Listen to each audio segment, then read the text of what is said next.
ಅಮ್ಮೇ ನಾರಾಯಣ, ದೇವಿ ನಾರಾಯಣ, ಲಕ್ಷ್ಮೀ ನಾರಾಯಣ, ಭದ್ರೇ ನಾರಾಯಣ. ಆತ್ಮೀಯರೆಲ್ಲರಿಗೂ ನನ್ನ ನಮಸ್ಕಾರಗಳು. ಪ್ರತಿಯೊಂದು ನಕ್ಷತ್ರದಲ್ಲಿ ಹುಟ್ಟಿದವರಿಗೂ ಅವರಿಗೆ ಬರುವ ವರ ಅಥವಾ ವಧು ಯಾವ ನಕ್ಷತ್ರದವರಾಗಿರುತ್ತಾರೆ ಎಂಬುದನ್ನು ನೋಡ್ತಾ ಇದ್ದೇವೆ.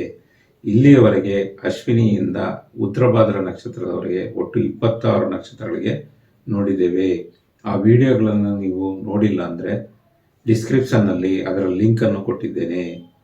ಅದನ್ನು ಕ್ಲಿಕ್ ಮಾಡಿ ನೋಡಿದ್ರೆ ಪ್ಲೇ ಲಿಸ್ಟ್ನಲ್ಲಿ 1 by 1 ಆಗಿ ಆರ್ಡರ್ ಪ್ರಕಾರ ಎಲ್ಲ ನಕ್ಷತ್ರಗಳಿಗೂ ಬರುತ್ತದೆ. ಈ ದಿನ ಕೊನೆಯದಾಗಿ ರೇವತಿ ನಕ್ಷತ್ರದಲ್ಲಿ ಹುಟ್ಟಿದವರಿಗೆ ಯಾರು ಹಸ್ಬೆಂಡ್ ಅಥವಾ ವೈಫ್ ಆಗಿ ಯಾವ ನಕ್ಷತ್ರದವರು ಬರ್ತಾರೆ ಎಂಬುದನ್ನು ನೋಡೋಣ. ಇದನ್ನು ತಿಳಿದುಕೊಳ್ಳಲು ನಿಮಗೆ ನಿಮ್ಮ ಜಾತಕದಲ್ಲಿ ನಿಮ್ಮ ಜನ್ಮ ನಕ್ಷತ್ರ ರೇವತಿ ಆಗಿರಬೇಕು ಅಥವಾ ನಿಮ್ಮ ಲಗ್ನ ನಿಂತ ಪಾಯಿಂಟು ರೇವತಿ ಆಗಿರಬೇಕು. ಹೀಗಿದ್ದರೆ ಈ ನಕ್ಷತ್ರಗಳ ಕಾಂಬಿನೇಷನ್ ನಿಮಗೆ ಅಪ್ಲೈ ಆಗುತ್ತದೆ. ನಿಮಗೆ ಬರುವ ಹಸ್ಬೆಂಡ್ ಅಥವಾ ವೈಫ್ ಜಾತಕದಲ್ಲಿ ಈ 6 ನಕ್ಷತ್ರಗಳ ಕಾಂಬಿನೇಷನ್ ಬರುತ್ತೆ. ಅಂದರೆ ಮೃಗಶಿರ, ಆರಿದ್ರ, ಹಸ್ತ, ಚಿತ್ತ, ಉತ್ತರಾಷಾಢ, ಶ್ರಾವಣ. ಮತ್ತೊಮ್ಮೆ ಹೇಳ್ತೀನಿ, ಮೃಗಶಿರ, ಆರಿದ್ರ, ಹಸ್ತ, ಚಿತ್ತ, ಉತ್ತರಾಷಾಢ, ಶ್ರಾವಣ. ಈ 6 ನಕ್ಷತ್ರಗಳಲ್ಲಿ ಯಾವುದಾದ್ರೂ ಒಂದು ಅವರ ಜನ್ಮ ನಕ್ಷತ್ರವಾಗಿರಬಹುದು, ಅಥವಾ ಅವರ ಲಗ್ನ ನಿಂತ ಪಾಯಿಂಟ್ ಇದಾಗಿರ್ಬೋದು, ಅಥವಾ ಅವರ ಲಗ್ನಾಧಿಪತಿ ನಿಂತ ಪಾಯಿಂಟು ಇದಾಗಿರ್ಬೋದು.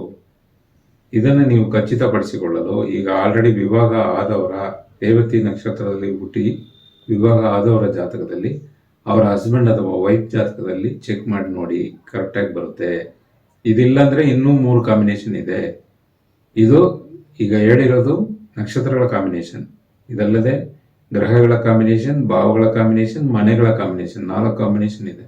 ಅದನ್ನು ತಿಳ್ಕೊಬೇಕಂದ್ರೆ ನಿಮಗೆ ಆಸ್ಟ್ರಾಲಜಿ ಗೊತ್ತಿರಬೇಕಾಗುತ್ತದೆ. ಸೊ ನೀವು ಯಾರಾದರೂ ವರ ಅಥವಾ ವಧುವನ್ನು ಹುಡುಕ್ತಾ ಇದ್ರೆ ಈ 6 ನಕ್ಷತ್ರಗಳಲ್ಲಿ ಯಾವುದಾದ್ರೂ ಒಂದು ಜನ್ಮ ನಕ್ಷತ್ರವಾಗಿ ಅಥವಾ ಲಗ್ನ ನಿಂತ ಪಾಯಿಂಟ್ ಆಗಿ ಅಥವಾ ಲಗ್ನಾಧಿಪತಿ ನಿಂತ ಪಾಯಿಂಟ್ ಆಗಿದ್ರೆ ನೀವು ಅದಕ್ಕೆ ಇಂಪಾರ್ಟೆಂಟ್ ಕೊಟ್ಟು ಆ ಜಾತಕವನ್ನು ತೆಗೆದುಕೊಂಡು ಉಳಿದ ವಿಚಾರಗಳನ್ನು ಚೆಕ್ ಮಾಡಿಕೊಳ್ಳಬಹುದು.